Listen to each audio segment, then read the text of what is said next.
does that say? What? Dusty Crew Pop? Apparel. Oh. I wish we had soda. That'd be kind of cool. My eyes are fucked. Yeah, we have a cousin that can help you with that.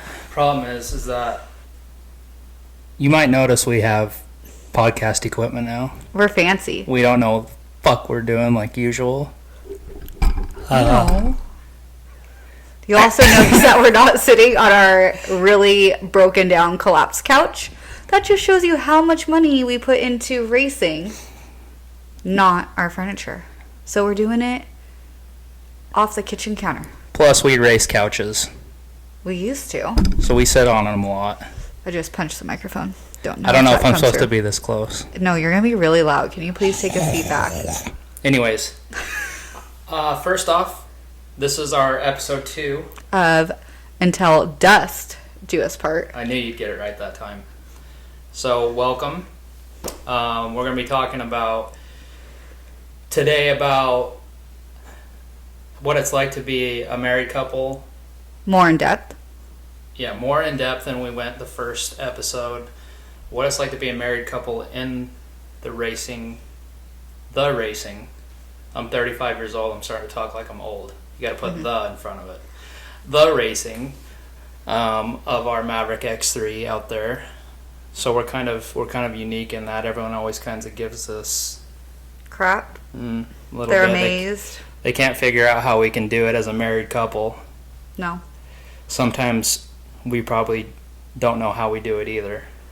That's for sure. Yeah. But we're going to talk about that. But before we get into that, I wanted to talk to you guys about our merch. I hate that word. Then why'd you use it? Because we're on YouTube, and I feel like that's what people say. Okay. I want to be hip. But anyways, want to talk about the Dusty Crew Apparel website and what we do. All of those sales for our apparel, whether it's the Wrench It t-shirt she's wearing, or our most popular shirt, which is our Whiskey Throttle. Whiskey Throttle. Would you like to turn around? Yeah, hold on. This is our Whiskey Throttle shirt. So this design's actually really cool because it was hand drawn. Yep. If you go on our Instagram and go way on back, you can probably see like a progression video. Way back, I posted that as he's flexing. But Whiskey Throttle, for those of you that don't know, it comes from like a more motocross ATV saying where you get whiskey throttle because you are out of control and you just pull a little too far back on that twist throttle. You get to be a loop out Larry. Or that, and you just kind of send it, and you don't mean to. That doesn't really happen in the race car. Your foot can slam down on the gas, but not the same. So Whiskey Throttle is a play off of that. We have this design modified for a hat patch, on t-shirts, on jackets, zip up and pullover. Rachel's made some new crop tops that are pretty rad. Not with Whiskey Throttle, no. With this design. Dusty Cactus. Not sure if you can see it. Love that thing, and it's one of our newest designs, and with crop tops being in like they are, especially Rachel, she looks really good in them. Stop. Tell how much I like them. But this design's sick. So we think the ladies are going to love it. We also have some new designs that are coming out. We have one in the works, getting hand drawn. We've been waiting to get that drawn for like 3 years. Yeah. We are coming out with some beanies. And then what I'm more excited about, because I'm a hoodie girl, got to wear a jacket even if it's 75 degrees out. It's a blanket. It's like a hug. This cactus design, or Dusty Cactus, is going to be on a hoodie. And for once, I didn't put it on black. So I wear black everything. We're in black pants right now, black shirt.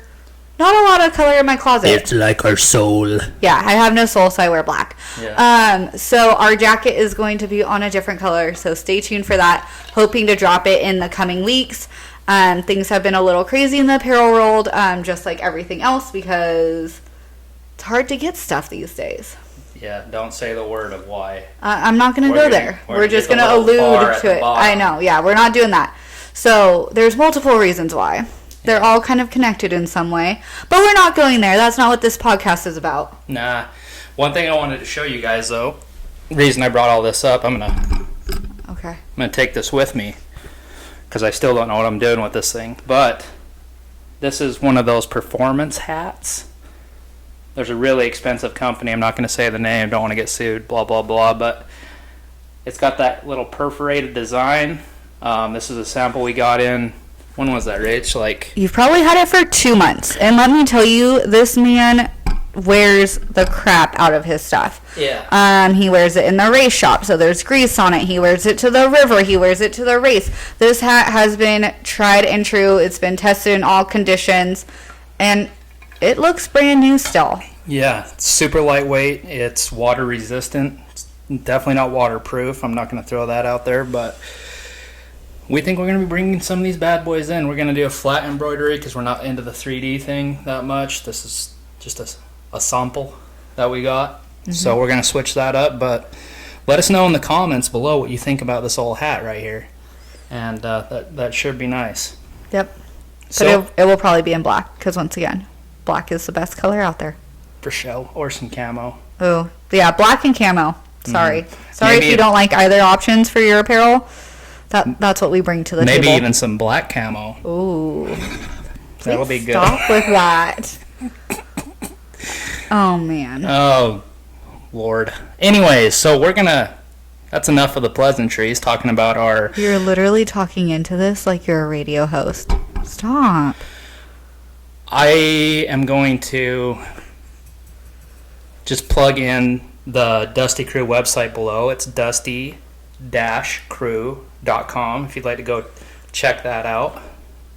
Also, if you missed episode 1, you can find episode 1 linked to our website. And if you're watching this months ahead of time, today is March 28th. So if you're watching this way after that, you can also check out our website for more episodes of our podcast. We're trying to do them every other week as life permits. Yeah, we got a lot going on, and we'll go over that. But, all right, so what are we talking about first on this second episode of Until Dust Do Us Part? You almost messed that up. Until Dust Do Us Part. Yes. Okay, so we are going to talk about some of the pros and cons of being a married couple, being strapped into the car. For those of you that don't know, our off-road desert races... Strap in, motherfucker. Please stop. My God, this just shows you a little bit of what I deal with. And what I was saying is that we are strapped in for anywhere. What, our shortest race is 4 or 5 hours, and our longest race, if you had no problems at Vegas to Reno, was 10. Yeah. So we don't get out of the car. We do the race in its entirety, unless something really bad happens. But it's him and I, from working on the car to purchasing everything to race day. So we spend a little too much time together, but we're going to go through some of the good, the bad, the broken, and kind of share some of our stories that have stuck out to us. And I just want to start with my favorite story that Colt hates. We're going to take it back to October of 2022 in Laughlin. Oh, yeah. I'm there. So it's a 2-day race. Saturday is going good till it doesn't. The usual. Had all sorts of problems. So then Sunday rolls around. We're doing great until we blow our diff. Front diff. Yes, sorry. We blow our front diff. So we're just kind of coasting. And at one point, I can't remember if it's before or after we blow the diff. It might have been before. It was before because I was in the zone. Yes. Okay. So if you've ever raced Laughlin, you make your loop, you do your road crossings, whatever. You come back up on this ridge, coming into the pits, and it's cross grain, looped out, whatever. And I don't remember what I said to him, and I definitely know it did not need to result in this reaction. But this guy over here decides to tell me what.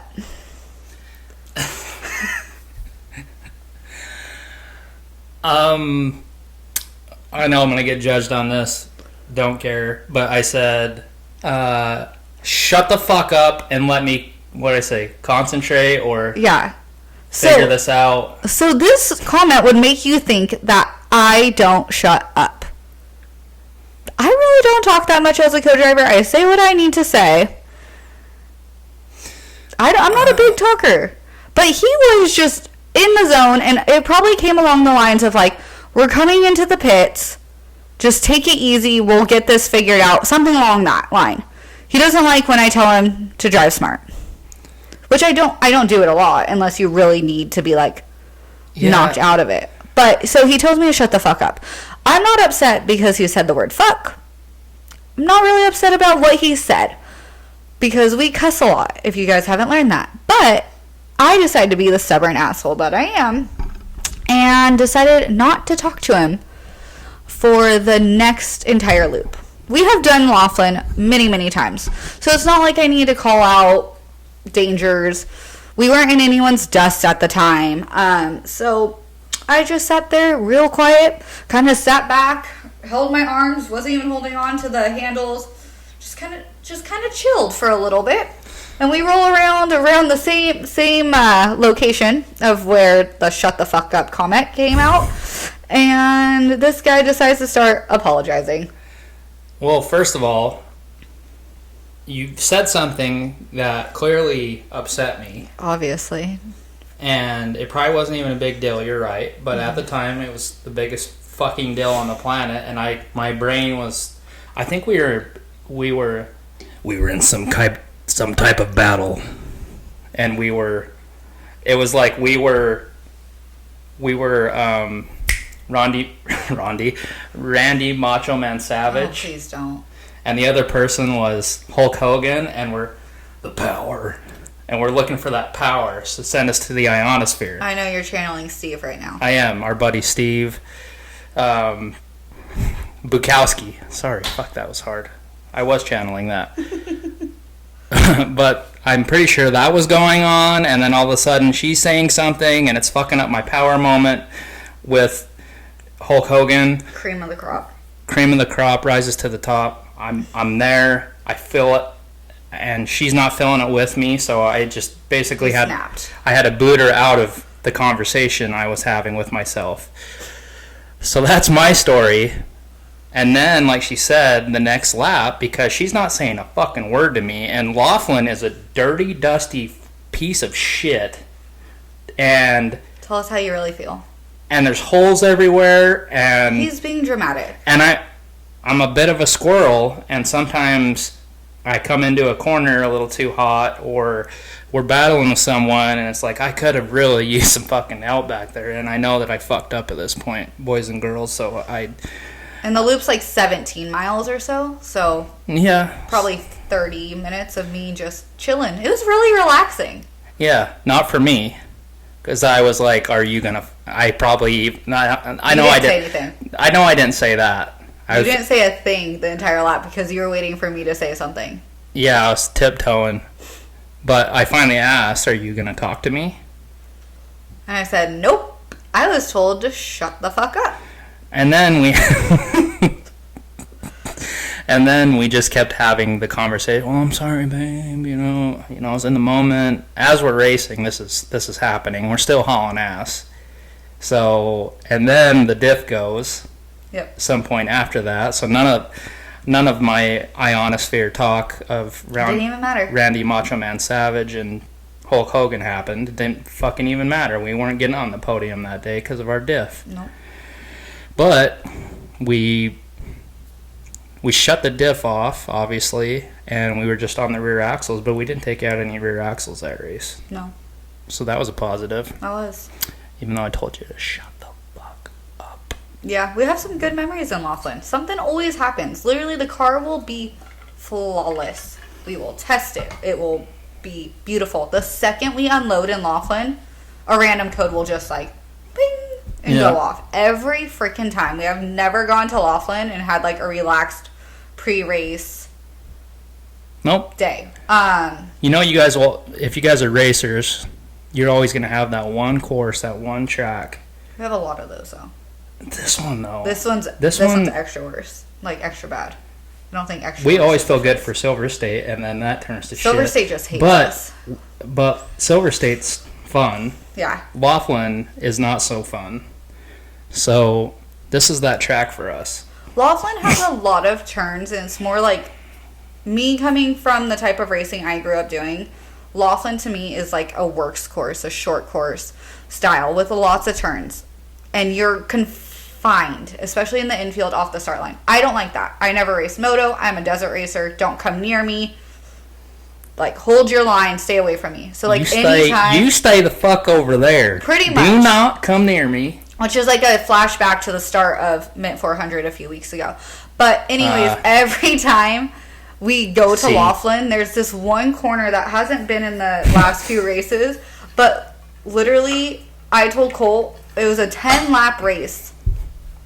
I told Colt every freaking lap, turn, turn, turn. And he's like, I know. Because it was a hard, like, 90. It was like a 180. We would literally be like a fucking quarter mile away from it, and she would say, turn! Okay, but... I finally had to say, it was almost like a fuck off moment. It was like, I fucking see it. But, okay, the thing that also threw me off is that it was a night race, and once again, I never really did night races. And so I'm like, can he see it? I don't know if he can see it. He's kind of blind. So, yeah, he would freaking send it. I'm like, ah! So, Laughlin, not our favorite. So that's kind of some of our funny stories. There's a lot of banter like that. We definitely do cuss each other out. Our first few seasons, the first 5 to 10 miles of every race, we were going to kill each other. Because the anxiety and the stress of how much time and money we put into that race would just finally hit us. Yep. And then nothing that's said in the race car comes home in a negative way. Like, we always laugh about it. Even in the race car, we'll be like, this is stupid. Like, good job. Let's keep doing this. Like, let's keep picking people off. We're always able to snap out of it. That's pretty consistent with our day-to-day life anyways. We'll bicker. We talk shit. That's just who we are.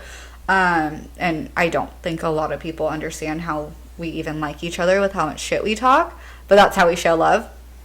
That's been our whole relationship. It's just talking shit. Especially because we started out as competitors.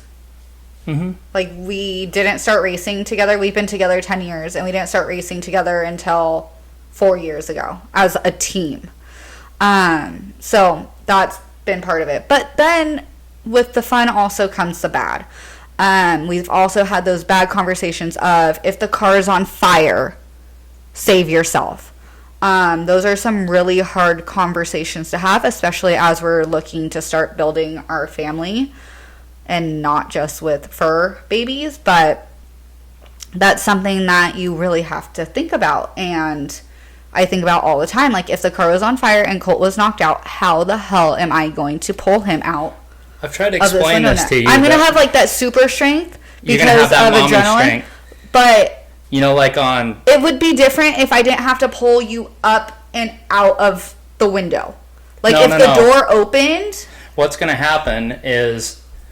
You're going to... So, I don't know if you've seen... What's that movie? I don't know. I don't quote movies. Hold on. Rocket Man. So long ago. Yeah. You know when he's talking about... No. When he keeps farting in the suit and the other guy's smelling it? But he's also talking about that time he has to... Call me mommy! And he lifts the Mars rover off of him. No. Because moms get this adrenaline, so you just need to, like, have someone tell you if I'm knocked out, like, help me, mommy!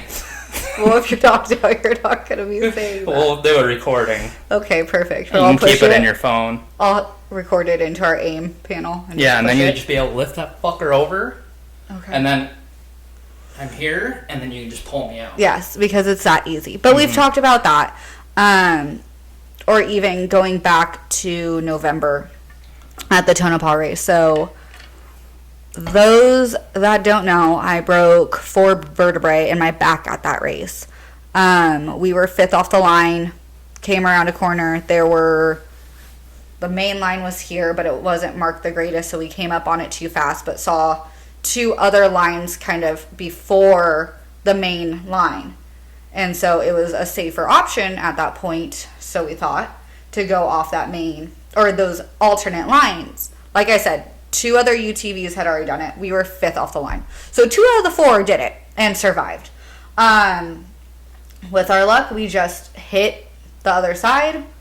It was like a 6-foot drop off, but on the bottom was almost like a rain rut with a massive freaking rock. So when we hit, it knocked the wind out of both of us, and I literally felt my back just crackle. So when I got breath to me, I was like, my back is broken. And then I need the panel. I still have like a 3-inch deep crevice dent in my leg. It's the hole. It's nice. It's a knee dent. We don't know how to fix it. No. Send help. Yeah, my physical therapist just looked at me and she's like, I've never seen that before. I'm like, great. Colt ended up kneecap to the dash. Yeah. Or to metal, like the bar. Yeah. And then he's hurt his tailbone before because he has swollen. He has no butt crack. So if you ever see us at a race and you want to see what it looks like to not have a butt crack, ask Colt, because super swollen from an ATV wreck. And so anyways, we've rolled it before. We've raced ATVs. We've been hurt. But there's nothing like hearing the sheer pain in both of our voices that was like, oh fuck. So I don't know if you touched on this, but we were right before we were doing 75 miles an hour on the GoPro. Dropped it down to like 20. We went to 20 up over that rise. But it was the perfect set of unfortunate events where we went from 20 to 0. I would almost say negative 5, it felt like, in a millisecond. And 20 doesn't sound like a lot, but my God, it was probably one of the most violent things, obviously, with her breaking her back like she did, T1 through T4, and me hitting my tailbone and jacking my knee up. The worst part, though, was the sub-point harness, 5-point harness is great. Until it's not. Oh, the submarine harness. The one that goes between your legs destroyed my body. So my back, I heard it crack. Didn't really think anything of it because my left leg, the strap literally hit center and then pulled left. So my leg is burning. It feels like I tore my groin muscle. So that was most of my pain. So we start going again, and then my pain kind of shifts from my legs, which I later find out have huge gashes on the inside of my legs from the harness. But if I didn't have the harness, I probably would have slid right under and broken my legs. Hence the submarine. Yes, exactly. But as we start going, because we have about 10 miles from where we wrecked to where the pit was, I start thinking my neck is burning. My back is tingling. My arms are tingling. I feel tingling in my fingers. So then I start freaking because I'm like, we're going to fucking finish this race. I don't care what it takes. Like, it's the last race of the season. Someone else in front of us can have a problem. We can move from 5th in standings for overall year up to 4th. Like, let's keep going.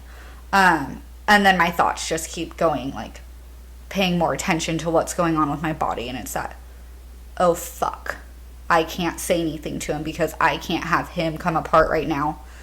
And he's already apologizing and feeling so guilty that I can't say, I can't feel my fingertips. I can't feel this. We have known so many people that have become paralyzed from racing. And it's a thought. It's real. And so at that moment, I was like, okay, well, do I have no feeling immediately? Can it be a gradual thing? Like, is it going to be paresis instead of paralysis? Mm-hmm. Is my neck broken? Am I just going to suddenly die because I have a broken neck? Like, getting more and more irrational by the minute. And I don't know if he picked up on it, but I didn't say anything until we were in the truck going home. But I started telling him, I love you so much. I'm so glad we're doing this together. Like, I'm not a sappy person at all, but I was getting sappy in that moment, and I'm like fighting tears because I don't want him to hear my voice breaking, and I was hoping the car was drowning it out. But it's like, I'm gonna say everything I can right now because I don't know what's gonna happen, because I don't want him to feel guilty. Like, I chose to be in this race car. This is something that I knew could happen. So I was getting sappy, and then on the way home I was like, do you know why I was saying I love you so much? And he just kind of looked at me. I was like, I didn't know what was gonna happen. Like, my brain went straight to, like, I'm dying. Yeah. And I've been there before when you have those kind of wrecks where I've never broken my back, but I've broken some pretty big stuff before, and concussions, everything like that. And it's not a fun feeling, that's for damn sure. And I don't blame you for not telling me. No, because he would have been a mess. He's the sappy one. Oh, yeah, shit. That would have been awful for me. And then I get out of the car, and the safety people heard about our wreck. Motorsport Safety Solutions. Yeah. Great group of guys. Yeah. So they ended up meeting us at the pit and, like, checking me out. And they're like, we don't think your back's broken. We think maybe it's a herniated disc, like, whatever. And so I started feeling better. So then I go to get undressed, and I just, like, see blood dripping down my legs. And I just remember taking off my fire suit, and my poor niece, who's, like, 2.5, is standing there. And I just scream bloody murder because there's huge gashes in my leg. From the sub belt. Oh, my God. That was the worst part. For the first week, I was like, my back is fine. Yeah, I'm stiffening up, but, you know, yeah, my leg is what hurts. I could barely walk. Till we got those CAT scans. Nope. MRI. MRIs are no joke. You drug me for those. Such a puss. Ugh. The noises. The noises. No one prepared me for it. Okay, but the bad part is when you break your neck or the vertebrae as high as I did, because my fractures are up here, they put a cage over your face. So you're already in the tight little tube, but then there's a cage over your face. And the mean lady, I clearly was her last appointment on a Saturday afternoon, and she's like, don't swallow. Try not to breathe too much. Don't move your tongue. Don't blink. And I was like, okay, so basically die. And so the whole time I was freaking the F out. And then I started counting. And I was like, okay, so she said I'm going to be in here for like 20 minutes. So I'm going to start counting and try to, like, kill time. And thank God then I felt the tube moving. And I was like, oh my God, I almost died. And then I had to do a second MRI because they didn't do my whole back. So we had to go the rest of the thoracic spine. Second one was much better. Yeah. But that's the good, the bad. We give up a lot to race. Didn't you get to listen to music that second MRI? Yeah, the guy was real nice. His name was Moses. Newport Beach, Crown Valley Imaging, if anyone needs an MRI. They don't pay us. They No. don't sponsor us, but No. we like to give shout-outs to people that don't suck. And what was the music like? Did you listen to, like, a little Michael McDonald? Yeah, I'm gonna be there. Like that? I would have died. He put on country, and then he kept lowering it on me, and he kept saying, is this loud enough? I'm like, no, make it louder. But it went by pretty fast, because I was like, okay, I just listened to a song. A song's approximately like 3 minutes, so I have... Some smooth jazz from Kenny G. 9 or more songs left. We're going to ignore Colt right now. But anyways, yeah, so that's kind of the things that people ask, how do we do it? We just do it. We give up a lot. There's no such thing as date nights. We probably have a real date night where we go to a nice restaurant 3 to 5 months, 3 to 6 months, like once. To be honest, our date nights consist of being up in the shop and handing each other tools, whether one of us is working on one thing or the other. And my dad's always there. That's awkward. Yeah, Dad's always there for date nights. It's like he's chaperoning. Gets awkward. But we don't, like, especially when I try to make out with you. Ew, stop. But we don't really, when we're in full race prep mode, we live on dry cereal and quesadillas. Quesadilla nights are a real fucking thing. Costco and the size of the tortillas and the cheese that we get there gets us through. Oh, fuck yeah. So good. So, a lot of time goes into it. Cheese patties. If you watched episode 1, Colt called it a cheese patty. Potential spam. Great. Yeah. But even when we do get a date night, it's not even We're like, okay, we're going to talk about racing, or we're going to talk about our next Dusty Crew merch launch. Merch. Fuck, I hate stupid. Anyways. So it makes it so it's a write-off. Yeah, no, that's good. I mean, we never disconnect. We're even in bed, or at like 2:30 in the morning. We'll send each other. Well, let's be honest. I don't wake up that early. I'm dead. But her or Rick, somehow they're on the same fucking sleeping schedule. Oh, I thought about this thing at fucking 2:30. It's my 2:30 wake up call. I know. I'm like, Dad, keep your phone by your bed, and I'll just call you, and we can discuss it then, because then I can't go back to sleep. I'll get texts. I'll look at it in the morning and be like, fuck, what were you doing up? Yep. I find lots of things to think about at 2:30. But it really just, it's a lifestyle. How people say that is so cheesy. But racing is what we do. It's who we are. It's become more than our 9 to 5. Like, a lot of people don't know what we do for our normal jobs. Unfortunately, we're not rich. Unfortunately, my dad's not rich. His parents aren't rich. Fuck, we had to work for everything we got. So I work as a pediatric SLP, speech language pathologist, for those that don't know. And people always say to me, oh my God, it must be so nice that you don't work on Fridays. I'm like, come on. Like, you think I just sit at home and relax? Every Friday is dedicated to bettering myself, personally or professionally. More on that later. Or I'm in the frickin' shop by myself. Doing CVs. Doing CVs. Or doing something on the car, ripping off the rear end so we can swap everything out.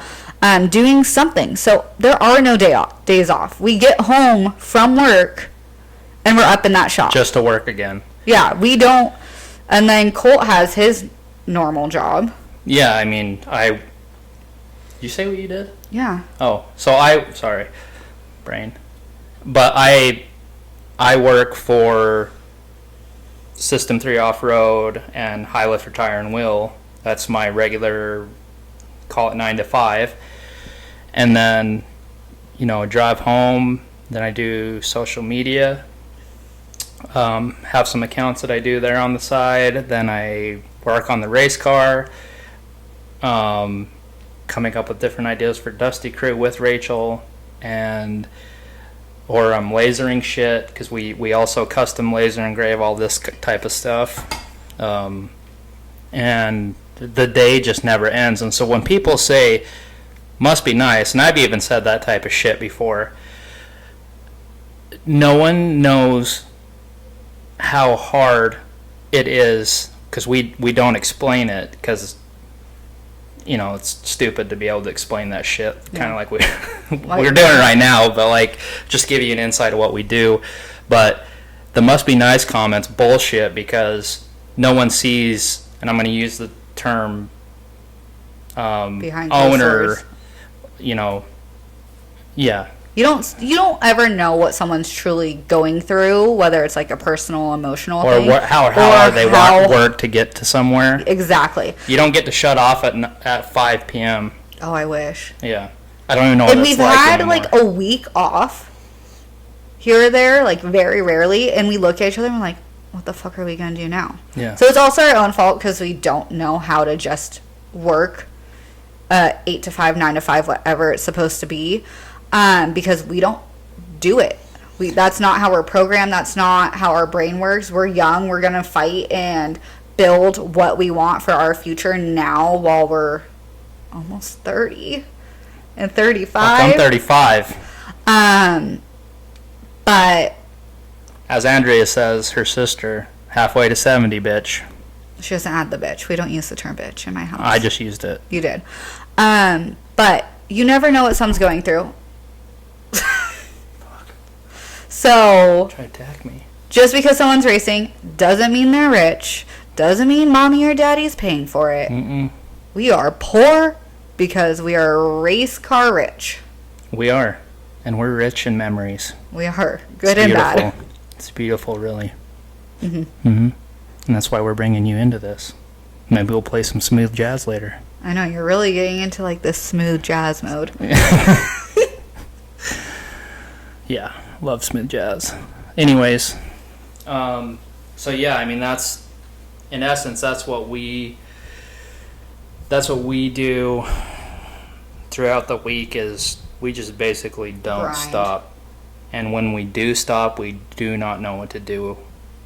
It's not our life to just fucking lay idle, even though sometimes I think both of us wish we knew how to do it.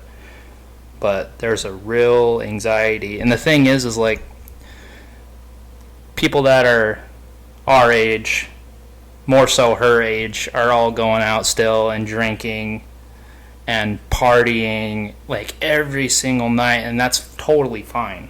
I think both of us have been there in our life, but I don't understand how people do it. I'm like, you're just basically spending money on your drinks. Okay, but people are like, you just spent $50 on that one bolt that literally just failed. But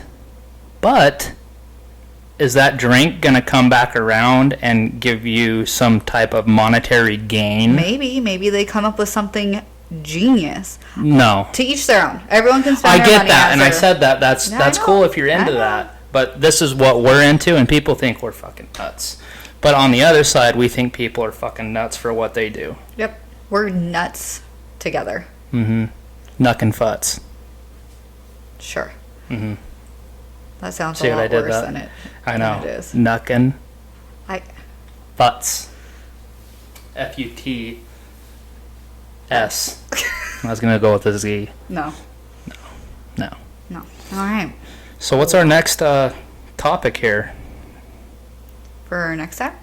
No, You well, want to keep going? are we done? I think so. I think you've talked enough. That fucking paper is so hard to see. That's what you get. That's what you get for 35 years of service. Your eyes get a little gooey. That is horrendous that you can't read that. Well, it's also in like some cursive. No, that's not cursive. I don't know how to write in cursive. Fourth grade didn't Don't stick with even me. fucking tell me you don't know how to write in cursive. I don't know how to do Z. They taught you though. Is it like a zzz? No, Rarudo. Who's Rudo? Billy Madison. Oh. I forgot about that. Rarudo? Those are Z's. Or those are... yeah, those are Z's. Yeah. So we're going to sign out. How sad would it be if this did not record? Oh, fuck. This is going to be a lot of wasted... It's Banter. banter. It's good shit, but man, I don't think we can pull it off twice, so... The next episode, we are trying to get one of our good buds to showcase a small business. So I'm not gonna say it. It's gonna be a surprise. Your brain's gone. Do I know? Yes, you know. We talked about this. Welcome to my life. I am his translator. I am his scheduler. I am his cook. You just let me bite that again. I am not his handler. But we're going to wrap it up. Yep. We are signing off from episode 2 of... Until dust do us part. You kind of worried me there for a second. All right. I thought it was going to be like episode 2 of 3. And I'm like, this doesn't sound right. And then I No. understood what you were doing. All right. All right, well, maybe next time we'll play some smooth jazz. Maybe some Kenny G. Nope. No, All right. That's copyright. Bye. Bye.